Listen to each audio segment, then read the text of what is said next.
Lily adjusted her custom veil, practically tasting the $80 million estate she was about to inherit from her late lover. Her smug grin shattered instantly when heavy courtroom doors groaned open. Standing there, gripping the hands of twin boys, was the discarded, overweight wife she thought she had permanently erased. Beatrice Gallagher never asked for a life of luxury. She only ever asked for loyalty.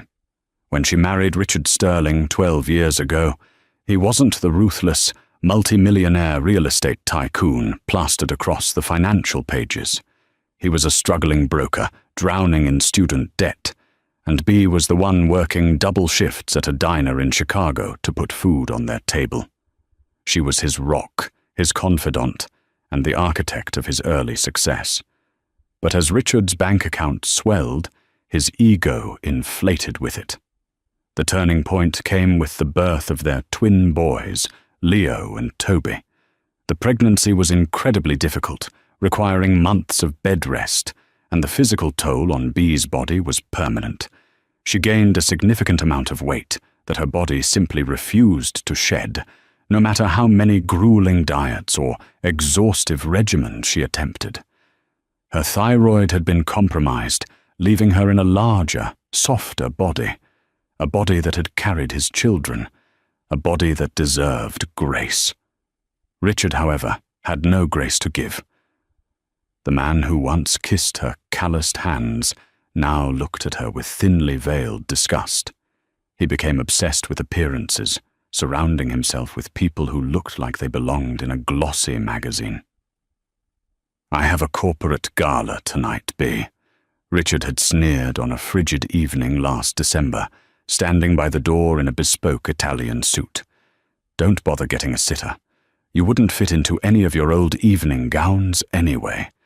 And honestly, I don't need my investors staring at you like you're a before picture in a weight loss ad." The words had cut deeper than physical violence. Bea had stood in the foyer, holding a laundry basket, swallowing the lump of utter humiliation in her throat. 2 weeks later, on Christmas Eve, Richard didn't come home. Instead, his ruthless corporate lawyer delivered a manila envelope containing divorce papers and a shockingly meager settlement offer. Richard had left her for Lily Davenport. Lily was 24, a former fitness model turned executive assistant with a waist the size of Bea's thigh and a laugh that sounded like clinking champagne glasses. Lily was everything Richard felt he was entitled to as a man of his newly minted status. He moved Lily into the $15 million Manhattan penthouse he had secretly purchased months prior, leaving Bea and the 7-year-old twins in a cramped, 2-bedroom rental in Queens, effectively freezing her out of their joint accounts through complex legal loopholes.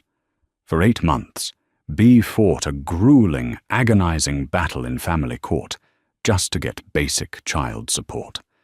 Richard's legal team painted Bea as a lazy, bitter woman trying to extort a brilliant entrepreneur. Lily, brazen and cruel, even taunted Bea via Instagram, posting photos of herself on Richard's yacht with captions like, "Upgraded. He finally has a woman who takes care of herself." Bea absorbed the mockery in silence, her focus entirely on shielding Leo and Toby from the ugly reality of their father's abandonment. She worked from home as a freelance bookkeeper, stretching every dollar, her heart breaking every time the boys asked when Daddy was coming to visit. Daddy was always too busy skiing in Gstaad or sunbathing in St. Bart's with his new prize. Then came the phone call that shattered the fragile new reality Bea had built. It was a Tuesday morning in October. Richard and Lily had been vacationing at a luxury resort in Aspen. According to the news reports that quickly followed, Richard, fueled by excessive espresso, arrogance, and a completely unmonitored congenital heart defect, had suffered a massive, fatal myocardial infarction right in the lobby of the ski lodge. He was dead before the paramedics even arrived. He was 46 years old. The funeral was a grotesque spectacle of high society theatre. Bea had debated not going, But she knew Leo and Toby needed closure, however painful. She dressed in her best modest black dress, a size 22 from a discount department store, and held her son's hands tightly as they approached the back row of the sprawling cathedral. Lily was in the front row, draped in custom black Dior, wearing a dramatic veil and sobbing loudly for the cameras. When Lily spotted Bea at the back of the church, her fake grief morphed into a venomous glare. During the reception, which Bea tried to slip out of quietly, Lily cornered her near the coat check. "I don't know why you waddled in here, Beatrice," Lily hissed, her perfectly manicured fingers clutching a glass of Prosecco. "If you're looking for a payout, you're out of luck. Richard finalized his new will last month. You and these kids are getting absolutely nothing. He made sure of it. Now, take your little brats and waddle back to Queens before I have security throw you out." Bea didn't scream. She didn't cry. She simply looked down at the cruel, beautiful girl, pulled her sons closer, and walked out into the cold New York rain. She didn't care about the money. She cared about her boys. But the universe, it seemed, had a very different plan for all of them. 4 weeks after the funeral, the dreaded summons arrived. It was a formal mandate from the New York County Surrogates Court, requiring the presence of all potential beneficiaries and legal dependents for the reading of Richard Sterling's last will and testament. Because Leo and Toby were Richard's biological children, the court appointed a guardian ad litem and mandated their presence, much to Bea's dismay. She didn't want to drag her children into a room filled with Richard's sycophants, but the law gave her no choice. The morning of the hearing, the sky over Manhattan was a bruised, heavy grey, threatening a downpour. Bea dressed meticulously. She knew the room would be full of people silently judging her weight, her clothes, and her status as the discarded wife. She wore a simple navy blue dress, her thick brown hair pulled back into a neat, dignified chignon. She looked exactly like what she was, a tired but fiercely proud mother. The twins, dressed in matching little blazers they had outgrown slightly at the wrists, clung to her hands as they navigated the marble steps of the courthouse. Inside the cavernous, oak-paneled courtroom, the air was thick with tension and the suffocating scent of expensive perfumes. Lily Davenport had already arrived, holding court in the front row like a queen awaiting her coronation. She was flanked by a terrifyingly expensive legal team led by Jasper Reed, a notorious shark in Manhattan probate law. Lily wore a tailored white blazer, a bold, arrogant choice for a will reading, and around her neck rested the Sterling family diamond, a breathtaking heirloom Richard had brutally demanded be returned to him the day he served the divorce papers. Seeing it resting against Lily's collarbone sent a hot spike of anger through Bea's chest, but she kept her face completely impassive. As Bea and the twins walked down the aisle to take their seats on the opposite side of the room, whispers erupted. The gallery was packed with Richard's business partners, distant relatives, and a few reporters who had caught wind of the high-profile estate drama. "Look at her," Bea heard a woman in the second row whisper loudly to her companion. No wonder Richard left. She completely let herself go. Bea's jaw tightened. She squeezed the boys' hands gently, guiding them to a worn wooden bench. Sitting next to them was Bea's lawyer, Thomas Finch, a kind-eyed, weary man in his late 60s who ran a modest family practice in Brooklyn. He didn't have the slick, predatory aura of Lily's lawyers. He just had a battered leather briefcase and a sympathetic smile. "Just breathe, Beatrice," Thomas whispered, patting her arm. "We are only here to formally fulfill the boys' legal obligation. Whatever happens today, you have protected them. Remember that." At precisely 10 a.m., the heavy door beside the bench opened, and the Honorable Judge Harrison Caldwell entered. He was a stern, uncompromising man, with a reputation for suffering absolutely no fools in his courtroom. The room scrambled to its feet. "Be seated," Judge Caldwell commanded, his voice rumbling like thunder. He adjusted his glasses, looking out over the divided room. His gaze lingered for a fraction of a second on Lily's glaringly white outfit, then shifted to Bea and the two small boys beside her. "We are here today for the matter of the estate of the late Richard Sterling," Judge Caldwell began, opening a thick manila folder on his desk. "Because of the highly contested nature of Mr. Sterling's business affairs and the presence of minor children, the deceased's primary executor, Mr. Arthur Pendleton, requested this reading be overseen by the court to ensure immediate legal enforcement of the document's terms." Arthur Pendleton, an elderly aristocratic lawyer who had managed Richard's corporate affairs for a decade, stepped forward to the podium. He looked profoundly uncomfortable, his eyes darting nervously toward Lily and then toward Bea. He held a sealed blue envelope in his trembling hands. Lily leaned forward, a triumphant, predatory smile playing on her glossy lips. She crossed her long legs, casually adjusting the family diamond at her throat so the courtroom lights would catch it. She had seen the draft of the will. Richard had shown it to her over a glass of vintage scotch just 3 weeks before he died.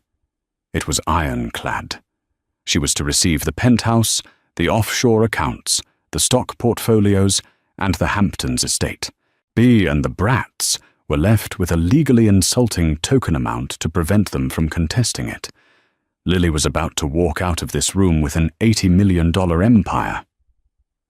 "Let the record show," Arthur Pendleton began, his voice cracking slightly, "that the document I am about to read is the final, legally binding last will and testament of Richard Sterling, dated September 14th of this year. It revokes all prior wills and codicils." Lily shot Bea a look of pure, unadulterated venom, mouthing the words, "Watch this." Arthur cleared his throat and broke the wax seal on the envelope. He unfolded the thick parchment paper. The silence in the courtroom was absolute. You could hear the rain beginning to lash against the high stained glass windows. "I, Richard Sterling, being of sound mind and body, do hereby declare this to be my last will and testament," Arthur read, his voice gaining a bit of steady rhythm. The first few minutes were excruciatingly mundane. There were bequests of $50,000 to various business associates, a $100,000 donation to his alma mater, and the transfer of a vintage Porsche to his younger brother, who wasn't even in attendance. Bea kept her eyes fixed on the grain of the wooden bench in front of her, trying to tune out the voice. She just wanted this to be over. She wanted to take her boys to get pancakes and try to pretend this miserable chapter of their lives was permanently closed. "We now come to the primary assets," Arthur stated, taking a sip of water. The tension in the room spiked. Lily's lawyers leaned in, pens poised over their legal pads. "To my fiancée, Lily Davenport," Arthur read. Lily practically vibrated with excitement. She sat up straighter, beaming proudly. Arthur adjusted his spectacles, bringing the paper closer to his face, a deep furrow forming between his brows as if he were reading the words for the very first time. He swallowed hard. "I leave the sum of exactly $1 and the immediate, unconditional instruction to vacate my Manhattan penthouse within 24 hours of the reading of this document." The courtroom froze. Lily's triumphant smile shattered, replaced by a mask of absolute, paralyzing confusion. "What?" she whispered, the sound carrying loudly in the dead silent room. No, that's a mistake. Read it again, Arthur. You're reading the wrong draft." Judge Caldwell slammed his gavel down, the crack echoing sharply. "Silence in the court, Miss Davenport. Mr. Pendleton, you will continue." Arthur was sweating profusely now. He dabbed his forehead with a handkerchief and looked down at the paper. I will continue." To Lily Davenport, I leave $1. I have spent the last 10 months realizing that the superficial life I chased is entirely devoid of substance, and the woman I chose to share it with is concerned only with my financial utility. The jewelry currently in her possession, including the Sterling family diamond, is to be repossessed by the estate immediately upon my passing, as it was acquired through deceit. A collective gasp swept through the gallery. Lily's face turned an ashen, sickly white. Her lead attorney, Jasper Reed, looked as though he had just been struck by lightning. Bee's head snapped up. Her heart hammered against her ribs like a trapped bird. She looked at Thomas Finch, who looked equally bewildered. Furthermore, Arthur read, his voice now booming with the gravity of the bombshell he was dropping, regarding the entirety of my remaining estate, including the holding company, the liquid assets, the Manhattan penthouse, and the Hamptons property. Lily leapt to her feet, her voice a shrill, panicked screech. "This is fraud. He showed me the will. He left it to me. You forged this, you old bat." "Bailiff," Judge Caldwell roared. "If Miss Davenport speaks one more time, remove her from my courtroom and hold her in contempt." The bailiff stepped ominously toward Lily, who sank back into her chair, her chest heaving, tears of pure rage ruining her expensive mascara. She glared at Bee with a hatred so intense it felt palpable. Arthur took a deep, shaky breath, looking directly at the modest woman in the navy blue dress who was clutching her twin boys. "Regarding the entirety of my remaining estate," Arthur repeated, ensuring every word was heard clearly over the murmurs. "Valued at approximately $84 million, I leave it in its absolute entirety, held in an irrevocable trust to the only person who ever loved me when I had nothing, and the mother of my only children. To Beatrice Gallagher." The name hung in the chilled air of the courtroom, heavy and absolute. For a fraction of a second, there was no sound at all, save for the relentless drumming of the New York rain against the stained glass. Then, Lily Davenport snapped. It wasn't a delicate, cinematic gasp. It was a visceral, feral screech that tore from her throat, a sound of pure, unadulterated avarice being violently denied. She lunged forward, knocking her heavy mahogany chair backward with a deafening clatter. "You're lying!" Lily shrieked, her face contorted into a mask of ugly, red-blotched fury. She pointed a trembling finger at the elderly executor. "He despised her. Look at her. She's a pathetic, fat cow who couldn't even keep him interested. He bought me a Cartier watch the day before he died. He loved me." "Order!" Judge Caldwell bellowed, his face dark with fury. His gavel struck the block with the force of a gunshot. "Bailiff, restrain Miss Davenport." Two armed court officers immediately flanked Lily, grabbing her by the arms as she thrashed against them in her custom white blazer. Jasper Reed, her high-priced, terrifyingly slick attorney, didn't move to help her. Instead, he had walked briskly to Arthur Pendleton's podium, his eyes scanning the original document. Jasper's face, usually an unreadable mask of corporate arrogance, went completely slack. He stepped back, running a hand over his mouth. "It's authenticated," Jasper muttered, loud enough for the first few rows to hear. He looked at Lily, his voice dripping with sudden, cold detachment. "The signatures are witnessed by 3 senior partners at Pendleton's firm. It's ironclad, Lily.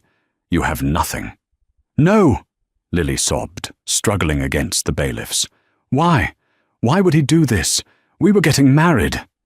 Arthur Pendleton cleared his throat. His hands had stopped trembling.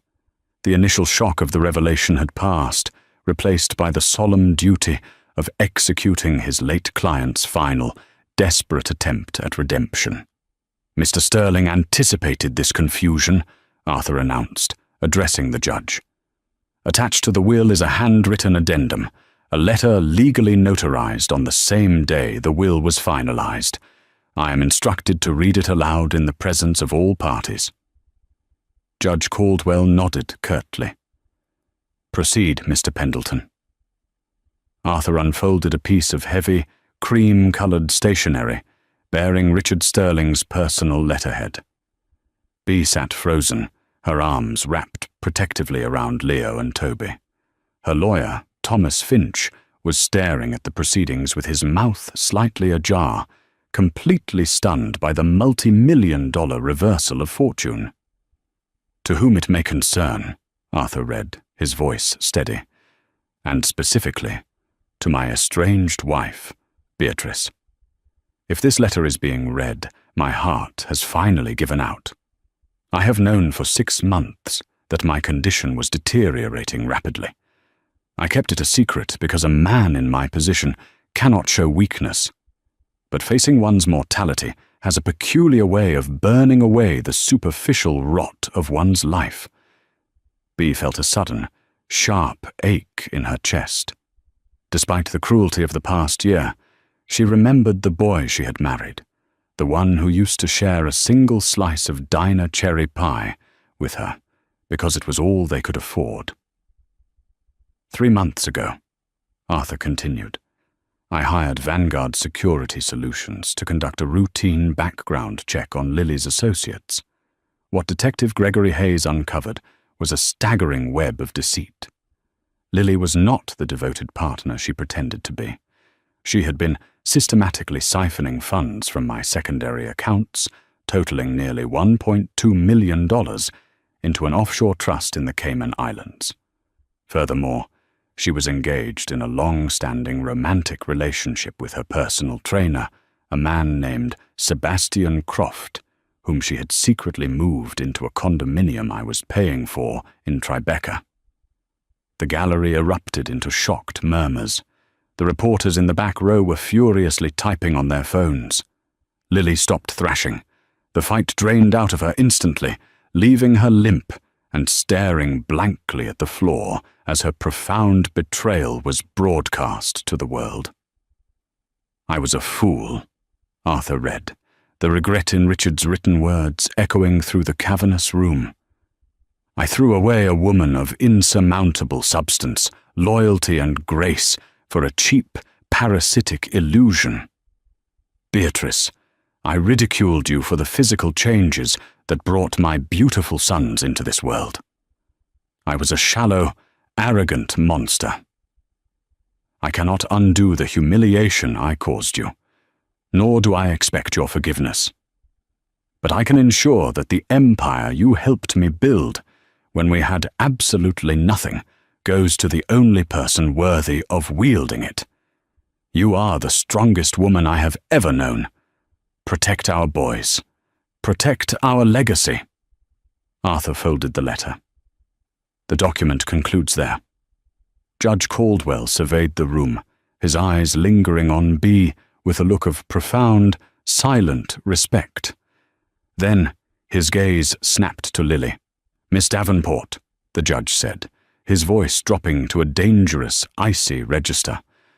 The will stipulates the immediate repossession of the Sterling family diamond currently around your neck.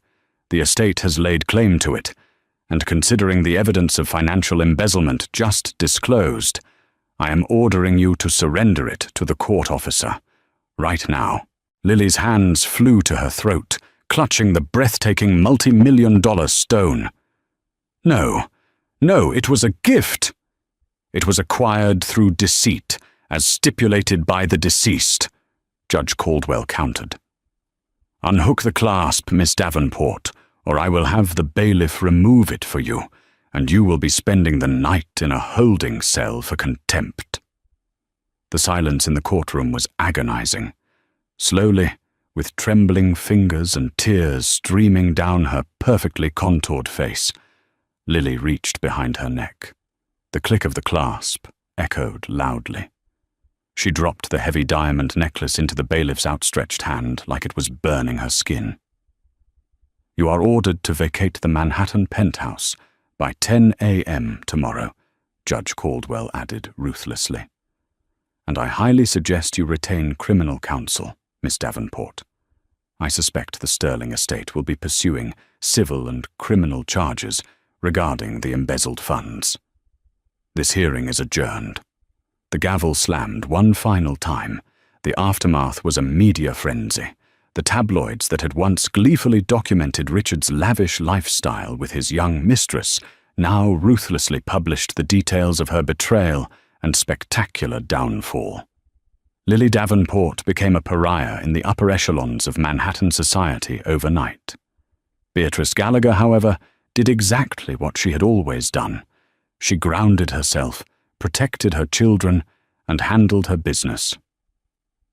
The first thing Bea did as the sole beneficiary of the $84 million Sterling estate was not go on a shopping spree. She retained Thomas Finch, her modest, loyal Brooklyn attorney, promoting him to the chief legal counsel of the Sterling Real Estate Group, firing Jasper Reed's entire firm in a brisk 5-minute phone call. She did not move into the $15 million Manhattan penthouse. The walls of that glass tower held the ghosts of Richard's infidelity and Lily's greed. Instead, Bea ordered the property to be liquidated. With a fraction of the proceeds, she purchased a stunning, historic, ivy-covered brownstone in Brooklyn Heights, a home with a sprawling backyard for Leo and Toby to play in, surrounded by ancient oak trees and a tight-knit community. 6 months after the reading of the will, Bea attended her first official board meeting as the majority shareholder of Sterling Holdings. The boardroom was located on the 42nd floor of a midtown skyscraper. As Bea stepped off the private elevator, she knew exactly what the men in the room were expecting. They were expecting the tired, defeated, overweight ex-wife who would happily hand over the reins to the professionals and quietly collect her dividends. They were gravely mistaken. Bea wore a custom-tailored, deep emerald power suit. She hadn't lost a single pound, nor had she tried to. Her body was the vessel that had carried her through poverty, childbirth, humiliation, and ultimate victory. She carried her size with the commanding, unapologetic presence of a monarch. Her thick hair was blown out perfectly, her posture immaculate. As she walked into the glass-walled boardroom, the 12 male executives, all wearing bespoke suits, fell dead silent. Arthur Pendleton, sitting near the head of the long mahogany table, stood up immediately. "Gentlemen," Arthur said, "allow me to introduce the chairwoman of the board, Mrs. Beatrice Gallagher." Bea didn't wait for them to stand. She walked directly to the head of the table, placing her leather briefcase down with a solid thud.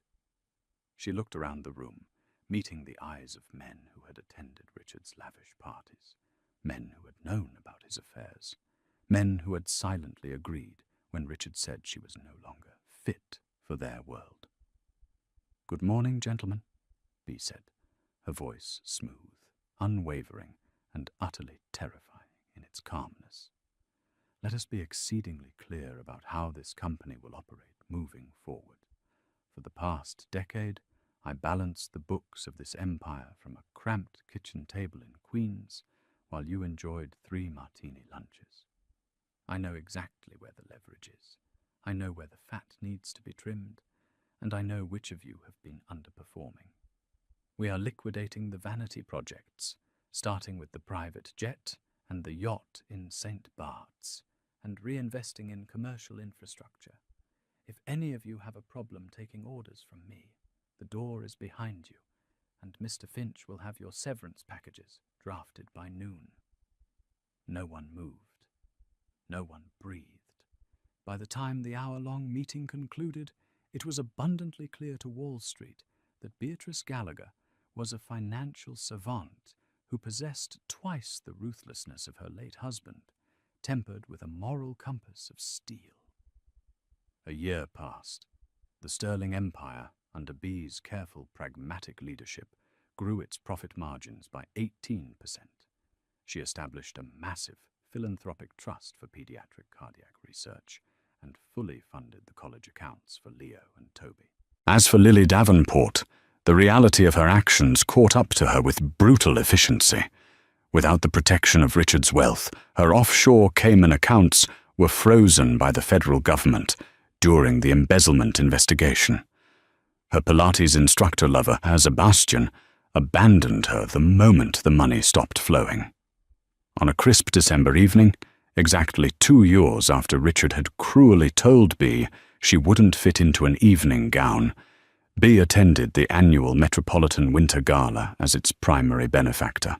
She arrived in a chauffeured Maybach, stepping onto the red carpet in a breathtaking, custom-made crimson gown that hugged every curve of her plus-size figure. She looked radiant, powerful, and unconditionally happy. As Bea walked up the velvet-roped steps, surrounded by flashing cameras and admiring gasps, she paused. Near the service entrance of the venue, a young woman was arguing loudly with a security guard.